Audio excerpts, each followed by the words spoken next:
DG Stéphane Congo Balamwange Congo ya Lumumba Congo Bafachi beton Tango ekoki oyoyo Tango ango yango yo ekoki Tolanda kango Papa Stéphane Balamwange Oh yeye. Bien, merci beaucoup Bandeko Balandi Tozengi Lisusu Liboso ya Etando Ike Pona Kosola Makambo ya Mboka. Je vous dis bonjour. Je suis Monsieur Marabout Bola. Je suis cadre de l'Union pour la démocratie et le progrès social, acteur politique. Je suis également cadre universitaire, assistant d'université dans le domaine de l'environnement et du développement durable. Nous sommes ceux qui pensent que le Congo doit se développer. Et nous croyons en ce développement à travers le petit peuple ou le grand peuple que nous sommes. Ça vient de tomber. L'excellence ministre des Finances, l'excellence ministre de Justice qui a excellé dans les détournements de 19 millions de dollars pour le projet de construction des centres pénitentiaires et d'éducation de Kisangani, Costa Mutamba, vient d'être mis dans une résidence surveillée. Et on l'a interdit de quitter la République démocratique du Congo. Une résidence surveillée, ça c'est l'information que nous avons reçue. Nous allons analyser. Pourquoi mettre sa résidence surveillée et pourquoi aussi l'interdit de quitter le pays. Nous allons analyser. Toujours dans le même cadre, le président de l'Assemblée nationale, Vital Kamerhe, qu'est-ce qu'il a dit? Le président de l'Assemblée nationale, Vital Kamerhe, qu'est-ce que Vital Kamerhe a dit? Le président de l'Assemblée nationale, Vital Kamerhe, a dit une chose qui a dérangé certains compatriotes qui ont pensé que le complot est déjà planifié pour pouvoir faire quoi? Pour pouvoir clouer celui qu'on appelle Costa Mutamba. Qu'est-ce qu'il a dit? Qu'est-ce qu'il a dit? Sans être souple devant les ondes, Vital Kamerhe déclare ceci. Il sera obligé de démissionner. Mutamba sait déjà tout ce qui lui est réservé. Ça, c'est le président de l'Assemblée nationale qui a dit ça. Le président de l'Assemblée nationale a lobby que Mutamba a obligé à démissionner. Et le col a obligé à démissionner. Mutamba a yebi déjà et loko nini o ezali réservé pour naye. Donc analyser en groupe et to komeka quand même kokota komeka kosa la comparaison na dossier ya excellence Nicolas Kazadi tango azaki na justice comportement ya président ya Assemblée nationale na ba député zalaki ndenge nini comment ba keyaki message wana est-ce que zalaki sengo pona bango est-ce que Nicolas Kazadi justice est côté lié est-ce que Nicolas Kazadi chef de l'État côté là qui est-ce que Nicolas Kazadi affronta qui a solo justice et c'est la justice indépendante de Katimara Nicolas Kazadi. Donc on peut analyser ma propos il y a Vital Kamerhe pourquoi zolo ba que Mutamba esengeli a démissionné et Mutamba a yebi eloko nini oyo ekokomela ye bandeko balandi des ali solo to partager na bino. Troisième dossier sujet to swana bino ezali par rapport à makambo ya accord de paix oyo États-Unis azali ko sala médiation kaka ndenge asalaki entre l'Ukraine et la Russie et puis ndenge azali ko sala ngo entre biso na Rwanda babengi yango ezali accord de paix. Babengi yango ezali accord de paix. Ezali accord de minéralité. Ezali accord pour na ko zoba minéré ya Congo ko pesa ngo na ba Rwandais ba exploiter yango te.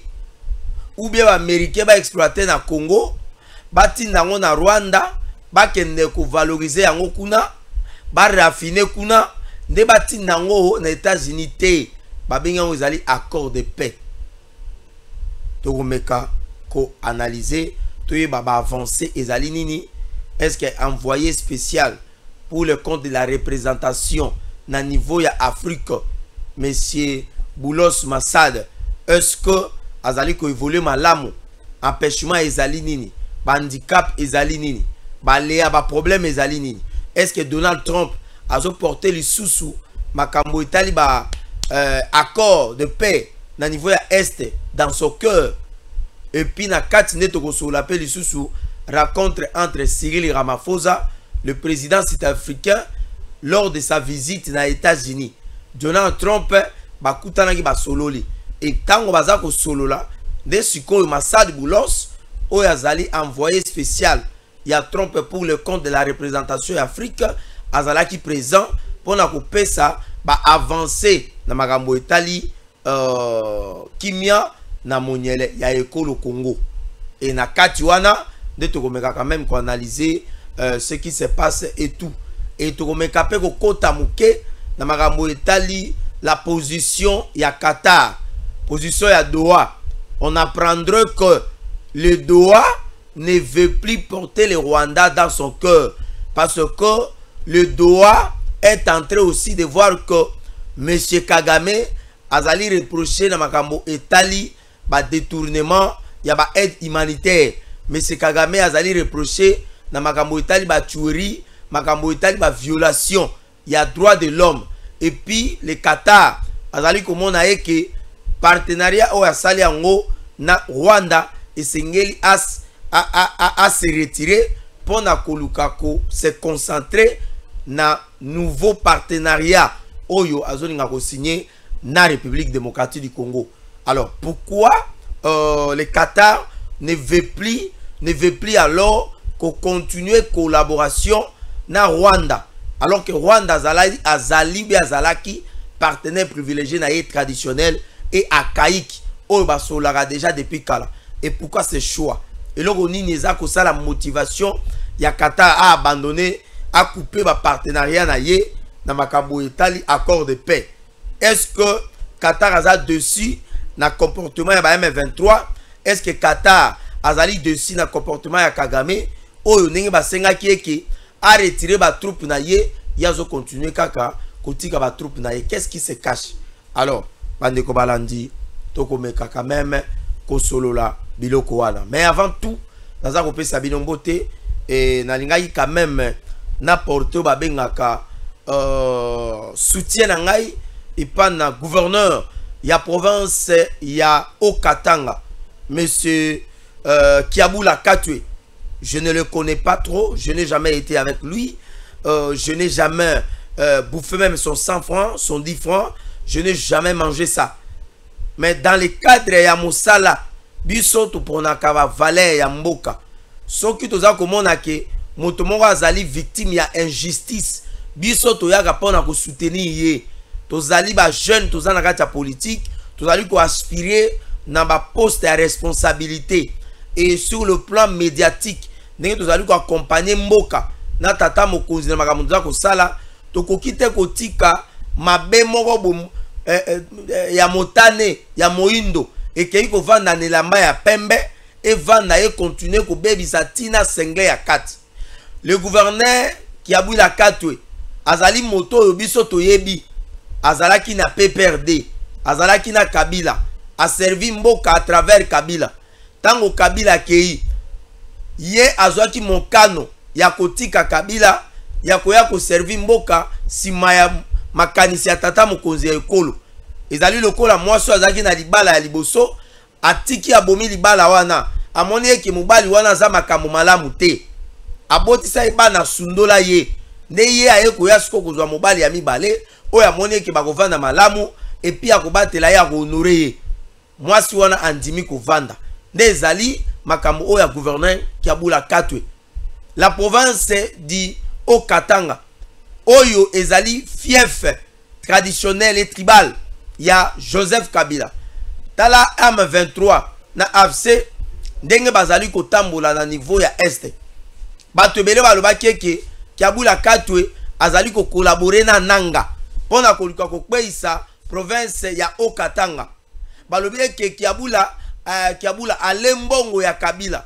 Mais awa toza koyebisa na bino awa ce monsieur reste toujours derrière la vision du chef de l'État. Dossier ezali à construction, il y a aéroport où ezali à Luano. Tata mokonze kola kendai kuna dernièrement, a kendai ko ba benga ko poser première pierre, il y a construction ya aéroport wana. Biso tout oyebi état ya aéroport ya Luano ya Lumbashi ndenge ezala. Ngala koma wana eza espace à munene te. Surtout place basala ba enregistrement, il y a ba passager en tout cas na yebite eza lokola moi cercueil moko plein de services mais espace eza muke et moins de passagers avec moins de vols. C'est comme ça dans ce sens balinga ba élargir yango. Projet eza mabete.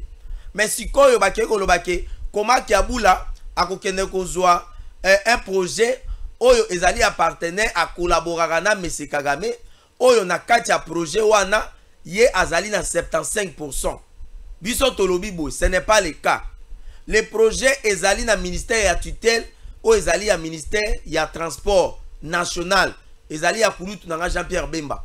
Bangonde batu bazali ko porter projet wana. Yango omoni tango tata mokonzi ekola sala visite kuna moto bandai ko présenter batu ezalaki kulutu na Jean-Pierre Bemba. Na bandai ko présenter batu et pas na tata mokonzi ekolo. Le gouverneur Kiabula Katwe, il n'était qu'un figurant. Lui étant que l'autorité provinciale, Azalaki wana il fallait présence na Yezala. Mais dire que accueillir qu'on recruter un partenaire proche, un ancien partenaire de Kagame, pour na koya kotonga aéroport ya Luano, c'est faux, archi faux. Cette fois-là, naninga kokota makambo ya gouverneur Kiabula te, mbalo ngai na koti yango. Botika kokosela mwana mobala batu makambo. Azali ko travailler na vision chef de l'État jusqu'à Netoza Kolobaboué et Kabila et Katumbi bakima mboka parce que Kabila Katwe a vendu sa sécurité ya boya mbongo na bango pona koluka kokota ba M23. Katumbi alingai ko tonga aérodrome pona ko faciliter peut-être makamusu ya mabe mais ye andima ki yangote. Alors pourquoi nous devons oublier les biens au mutaza ko sala pona mboka na vision tata mokonzi ekolo pona makambo etali makambo ya partenaire ya Kagame et pona bato baza kolobake partenaire wana zali ya Kagame mais ce sont des partenaires qui sillonnent à niveau Afrique akoki kotonga na Sénégal akoki kotonga partout nazolo ka dossier ya centre financier na ya nini ya arena arena eza partout batonga na Sénégal batongi na Rwanda batongi na Tanzanie ah na yoka batonga soki na mboka so Mozambique soki Zimbabwe. C'est-à-dire le gars batonga ki na Rwanda et sengela ki pe Nicolas Kazadi aboya ke le gars batongi na Rwanda moya botonga pe na Kinshasa zate non. Nous on a besoin de l'édifice mboka kende liboso. Le problème ezali sko ya koyeba est-ce que partenariat wana ezali partenariat oyo Kiabula Katwe moto alobi ke 75% ou 70% kende pa na Kigali et pas na Kagame, c'est la question que devons nous poser. Et donc, condamner Kiabula Katwe, na makambo etali, construction aéroport wana, en tout cas, moi je pense qu'ils allaient acharnement et tous allaient qu'on raté cible. Moi, je félicite le gouverneur de la province du Nord Kivu, Kiabula Katwe, pour la Moussala Zako Sala. En tout cas, moi je suis très sincère et je l'encourage. Il y a continuer au Sala Moussala. O Azo Iba, O Azo Sala Sokine, jusque là, la province de Katanga. Ezali victime, même pas la présence moko ya M23. Même pas la présence moko ya M23. Alors on doit quand même féliciter ce jeune fils dans le Haut-Katanga. Moi je crois que vous allez comme moi malam. Alors j'en profite aussi na kopé sambote na ngai pa na bande ko bakolanda biso na province ya Haut-Katanga. Pourquoi pas pa na prince Sakanya, prince de Sakanya. O ba bengi l'équilibre l'honorable Serge Condé na pesio mbote na ngai fils d'une ya Haut-Katanga. On est ensemble, nous attendons que tout le monde aille au prochain gouvernement en tant que ministre. Pourquoi pas besoin seulement la ministre sport ou aussi sa projet na yo zalaki nango le lopa tout ça qu'on a kokende ko beta au babengi mondial et ça sera bien que tokendena Serge Condé et ça sera quelque chose de bien. Merci beaucoup. Alors bande ko balande zalaki biscuit tozongi siko na mama alikambo ezali nini balobi ke Constant Mutamba moya bimamboka ezate Constant Mutamba moya bimamboka ezate. Pourquoi? Parce que makambo oya sali eza extrêmement grave. Les Américains auraient contacté le président de la République. Bayebisi chef de l'État mikolele ki balobi esengeli miyibi nyonso bao bazana Congo bao bayiba bao bazali ko soutenir AFC bazali ko soutenir ba groupe armé esengeli bato wana justice asa musala na ye. Mais tala ministre de justice o azali censé ya kosala musala wana ye wana bakangela makambo ya 19 millions de dollars. Bakangela makambo ya 19 millions de dollars. Yango moni ba interdit et abimate. Balobi pas question de sortie dans le territoire congolais. Moutamba kendaki soki kalemi soki wapi kokende ko inaugurer bâtiment ya palais de justice, c'est bien. Eza na cadre ba compétence na yo na ba prérogatif na yo. Mais tango Moutamba za kozonga awa balobi amekate kobima o a partir ya Kalemi o te akei Zambie o te akati Tanzanie o te akati soki Burundi makambo wana ezate bayebisi Moutamba azonga awa. Le procureur près la cour de cassation, le procureur général près la cour de cassation asengi na président de l'Assemblée nationale a autorisé la poursuite contre ministre Moutamba. Awa toza koloba awa ba yebisi biso résidence ya Moutamba eza surveillée.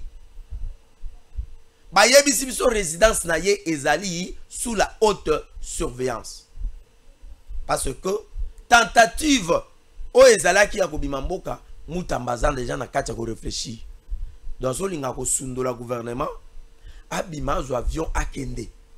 Donc makambo etali o ba poursuivre ye ba sambisa ye ba kpeisa ye Moutamba lobi ba kozwaye ye te. Alobi ba kozwaye te. Mais awa toza koloba awa. La résidence ya Moutamba ezali surveillée. Ba interdit abima libanda ya mboka. Tozalaki na mois de mai ya année passée, non, ya novembre ya 2024. Moutamba a instruit na ba service à renseignement ba kende ko sala enquête pour na makambo ya dossier ya fameux achat ya appartement ya 900 na hauteur ya valeur financière ya 900 000 $. Ya dossier ya nani ya procureur général près la cour de cassation. Mais c'est Firmin Vonde. Moutamba alobaki singela kende ko sala enquête. Et lorsque le ministre de justice parle comme ça, elingi kolobaki ba moyen ezalaki na disposition ya bato ya renseignement pour na kokende tina Belgique ba comme en adresse wana ba se renseigner auprès ya ba service compétent belge et puis ba zonga na ba élément. Mais ti lelo oyo tozwa suite ya dossier wana tozwa suite est-ce que ezaya solo ke Firmin Vonde asombaka lopango kuna na valeur ya 900 000 $? Est-ce que ça le kuta ba kosela ke makambo ou bien ezalaki kaka ba populisme ndenge Moutamba alinga ko sala pona ko kende na guerre contre nani contre ba magistrat na biso et puis na secteur ya justice. Moi je n'ai jamais été d'accord avec certaines antivaleurs oyo ezali na kati ya mboka na biso na ba service nyonso na pouvoir public na administration na armée na la police na service à renseignement na ba institution nyonso. Moi je n'ai jamais été d'accord avec ça. Nous sommes de ceux qui pensent que le Congo nous devons développer, nous devons aussi avoir un président de la République qui prône certaines valeurs démocratiques. Et c'est par là nazali kosala raccordement moko o ezali valeureux. Il y a le pasteur, le prophète de Dieu Gilles Moulindwa ou alobie que vous ne pouvez pas fréquenter une église où le pasteur de cette église azali capable de ya kobengana milimo mabe. Les gens lorsqu'ils suivaient Jésus-Christ, Jean 6, 1, 2, babandai kolanda ye pona bikamwa, et l'église où il n'y a pas un serviteur de Dieu azali kobengana milimo mabe, bikamwa ezate ba témoignage ezate, c'est une église morte. C'est dans ce sens que on ne peut pas suivre un président de la République, on ne peut pas donner la confiance à un chef d'État lorsque les réalisations de ces présidents de la République ne donnent pas les signaux phares pour asseoir un État démocratique et un pays aussi qui a ce qu'on appelle les valeurs républicaines. dans un État démocratique, nous avons ce qu'on appelle les valeurs républicaines. Nous avons ce qu'on appelle la justice indépendante. Nous avons ce qu'on appelle l'indépendance de la justice. Nous avons ce qu'on appelle l'autorité de l'indépendance judiciaire. Et nous avons des valeurs telles que la démocratie. Nous avons des valeurs telles que les principes de séparation du pouvoir. Et nous avons aussi des valeurs telles que la liberté d'expression, la liberté de penser et la liberté de manifestation. L'article 26 de notre Constitution. Est-ce que le prophète de Dieu Gilles Mulindwa, est-ce que kokite kokende ko sambelela nano ba yibio bazali ko yiba mbongo ya mboka? Moi je crois qu'il faut une délivrance. Moutamba fait le tour des églises ici. Est-ce que à Kendaki une église il y a le prophète de Dieu Gilles Mulindwa? Je ne sais pas, je vais me renseigner. Mais je l'ai vu dans l'église il y a pasteur Baruti Kasongo. Ça génois même pour la kosambela pour la makambo ya guerre ya este. Tala le loyo moto akei ko beta mabolongo kuna, je le juge pas, mais le loyo bakangi ye na mbongo 19 millions où ils a détourné. Bande ko balandi le président de la République azali fier na ba oyo baza ko sala mosala malamu. Et au moment où nous avons un président de la République oyo azali ko kanisa ke esengeli justice ezala indépendante, to komi ba supérieur, to komi ba nzambe ndenge le prophète de Dieu Gilles Mulindwa alobaka.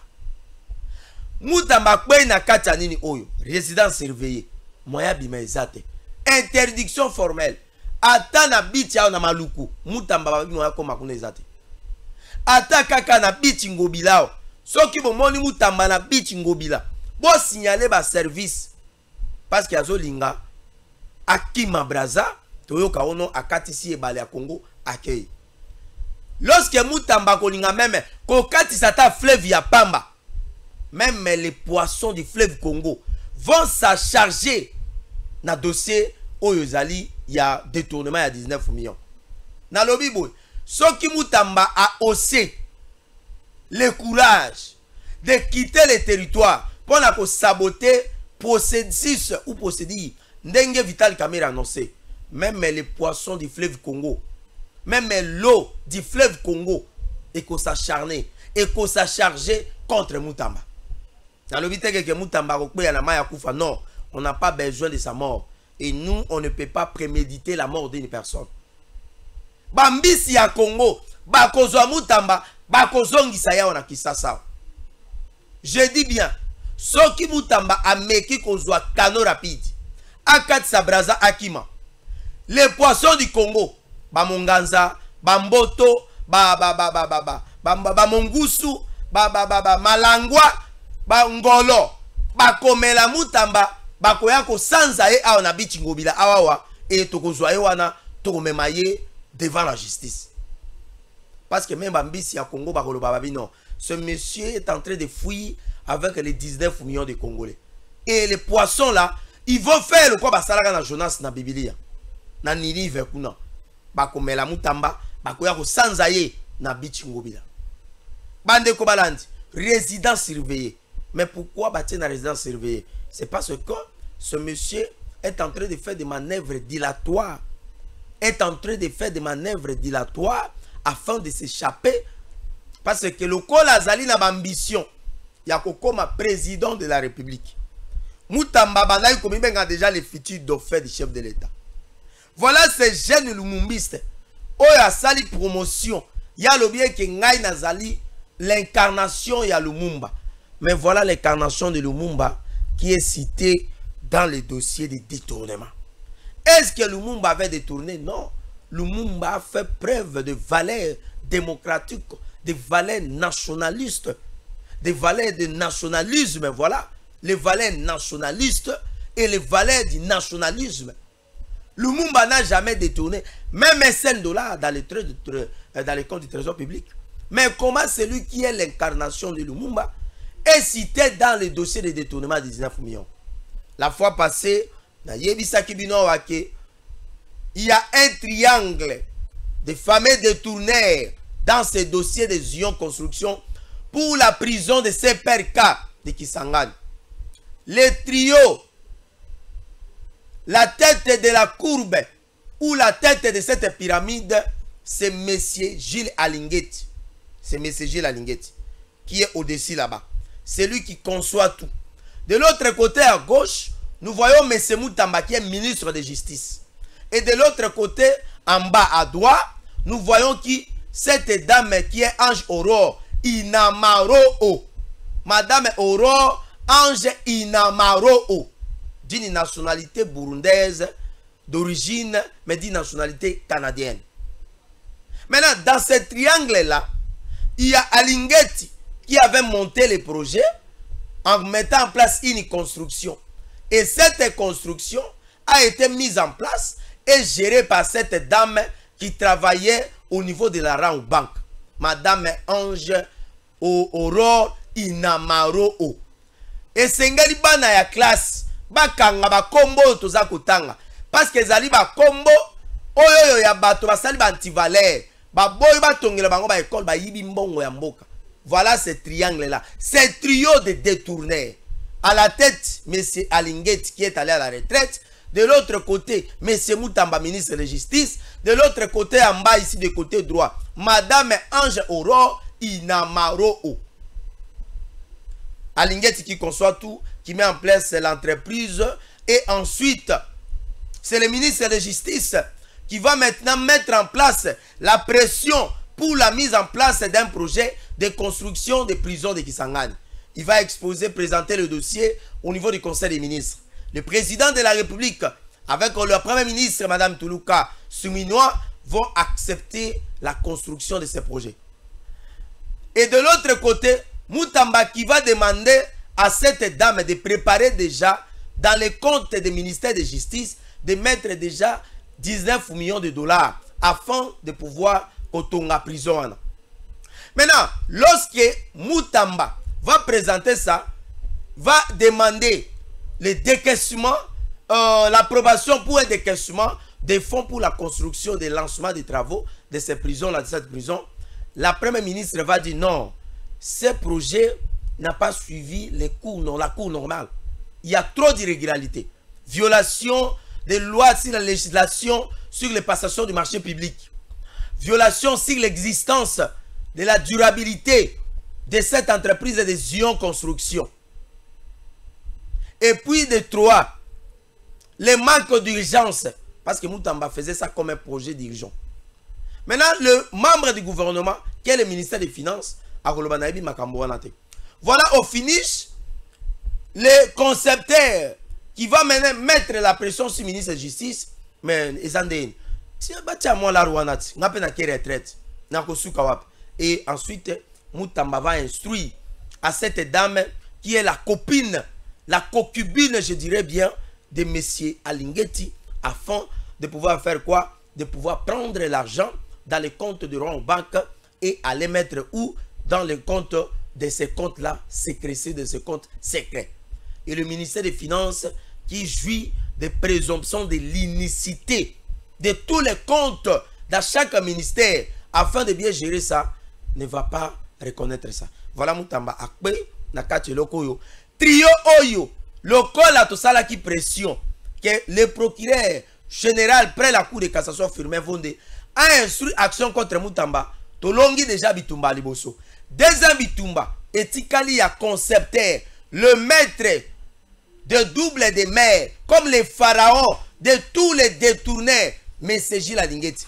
Yepe, akende pena no kuna Liboso ya bazuzi, akende Gosamba. Et troisièmement, Nani, Madame Oyo.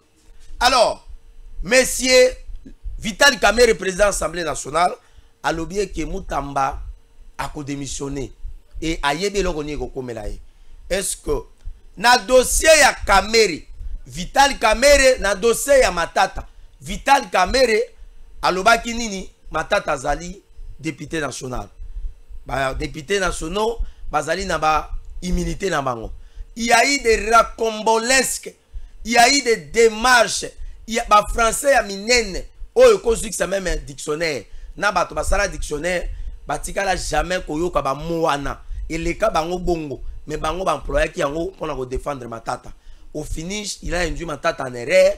Matata le condamné par défaut 10 ans de prison pour les travaux forcés.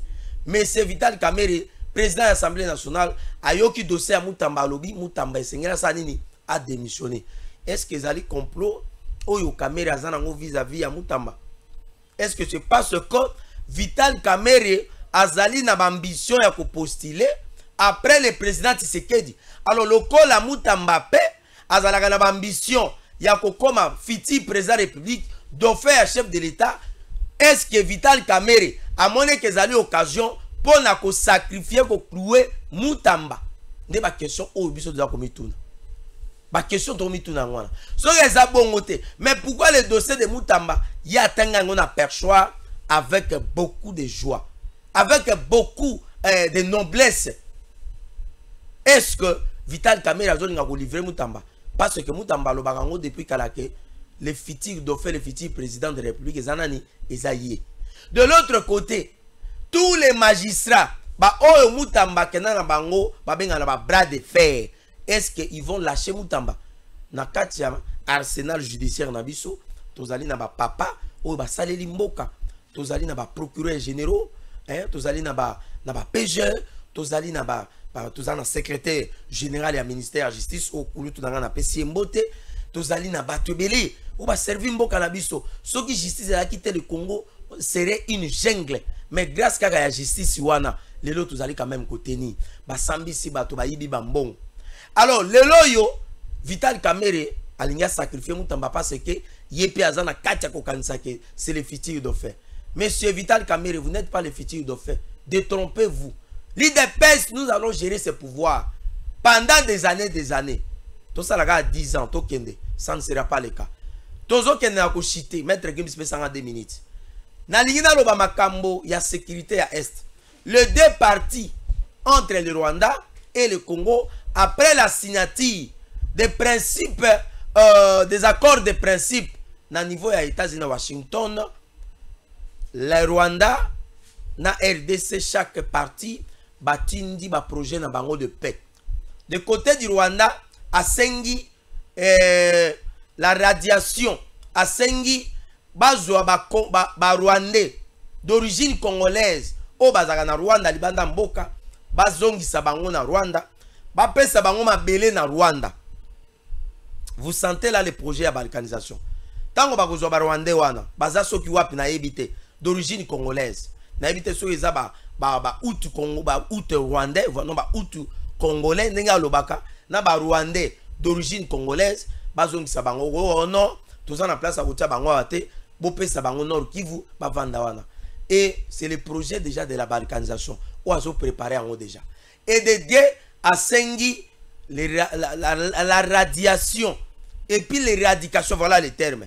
Pas la radiation mais l'éradication, dans la neutralisation, il y a ba FDL, ba bazana Congo bazolinga ko déranger régime naï. De notre côté, to sengi retrait sans condition. Il y a ba troupes rwandaises au bazana Congo. Et puis to sengi abandon. Il y a tout soutien militaire et financier stratégique. Il y a M. Kagame derrière M23 et AFC. Voilà.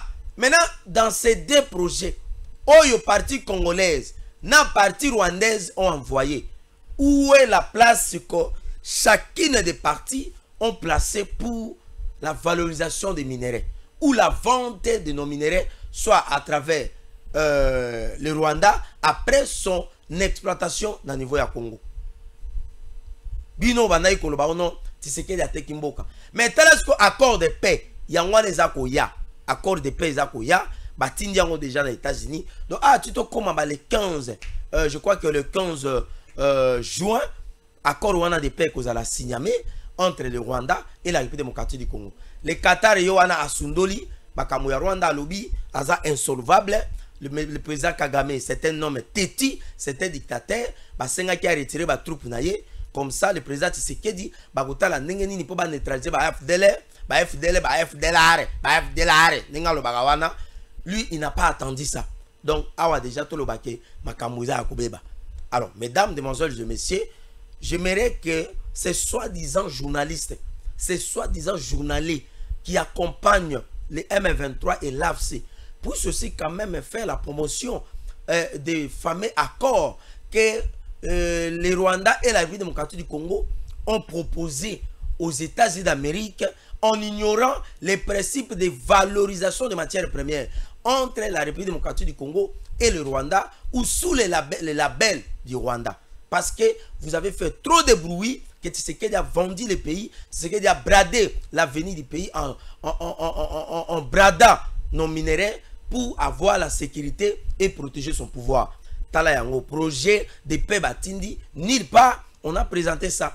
Il y a eu la rencontre entre Cyril Ramaphosa ainsi que Massad Boulos avec le vice-président américain à la présence de Donald Trump. Nulle part ailleurs, ils ont parlé sur Makambo Taliba Minéré.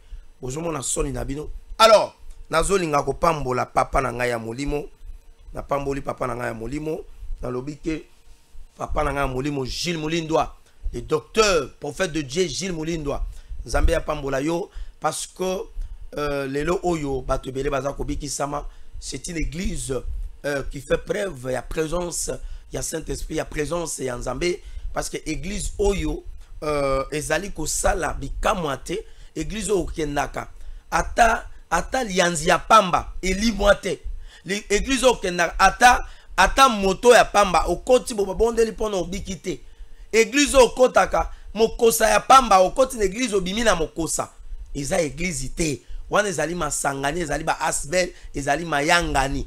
Yango moni cet homme de Dieu azali ko inviter yo na église na ye. Nous vous invitons yakuya na église pentecôtiste lumière du monde du prophète de Dieu, le docteur Gilles Moulindwa, que j'appelle l'homme à l'attaque violente contre les esprits mauvais et à la délivrance des opprimés. Nous vous invitons de prendre part dans l'église Tozali Bongo, dans diagonale, il y a place des échangeurs, et puis si ma station, si vous montez vers la sous-région. Donc Tozali Wana, église des Alaka chaque mercredi, dans chaque vendredi, dans chaque dimanche. Tokendaka wana pona kozwa bénédiction ya Nzambe, to pamboli papa na biso na mama na biso ima, to lingi bino mingi et to yebi ke Nzambe o yaza ko sala kati na bino akopesa bongo vraiment délivrance ya bato. Moi j'en suis témoin na Nzambe o boza ko salila vraiment to kozala béni et to pambolier kaka ye moko ndenge alobaka tango boza ko mona ye tuluku ya bato baza ko landa un homme de Dieu ndenge moko aza ko loba, c'est-à-dire que non eloko Nzambe ezawana. Kuna ezali ote simba bobara mabobobo te kuna ezali on te délivre et puis ozukima. Merci beaucoup Nzambe apambola bino tokutani bongo mikolo zako ya bobo sanate ko commenter bo pesa biso ba suggestion ba proposition na mafinga te na bolingo de tokotonga mboka na biso tika eke tata Nzambe akamba bino et tokutani à la prochaine. Merci, ciao. DG Stéphane Balamwange Congo ya Lumumba Congo Bafachi beton Tangwe koki yo Tangwango yango yo ekoki Tolanda kango Papa Stéphane Balamwange Oh yeah yeah